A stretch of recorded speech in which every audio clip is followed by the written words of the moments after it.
on s'intéresse à la fréquentation d'Internet, on peut trouver des tableaux de ce type, avec plein de nombres. Ici, ils sont répartis suivant les régions. Pour chacune des grandes régions du globe, il y a la population, le nombre d'internautes en 2000, le nombre d'internautes en 2010, et puis des pourcentages. Ce tableau, il faut bien l'avouer, est quasiment illisible. L'écriture aussi peut être illisible. Ça, c'est très difficile à lire. Alors, on va regarder quelques-uns de ces nombres et voir qu'est-ce qu'on peut faire. Par exemple, on lit qu'en Europe, il y a 475 69 448 internautes pour une population de 813 319 511.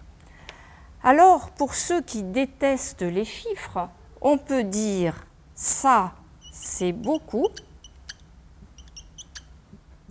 ça, c'est énorme, et pour avoir le taux de fréquentation d'Internet dans la population, il suffit de faire le rapport beaucoup sur énorme.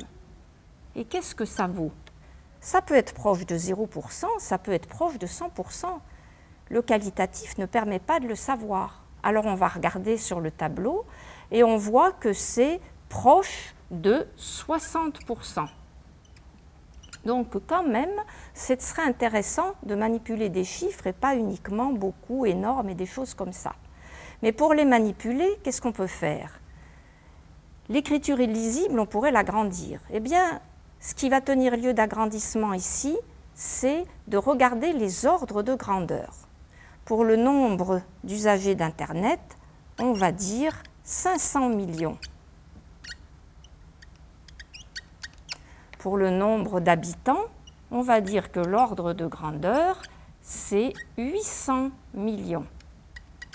Il faut donc faire le rapport pour avoir la fréquentation.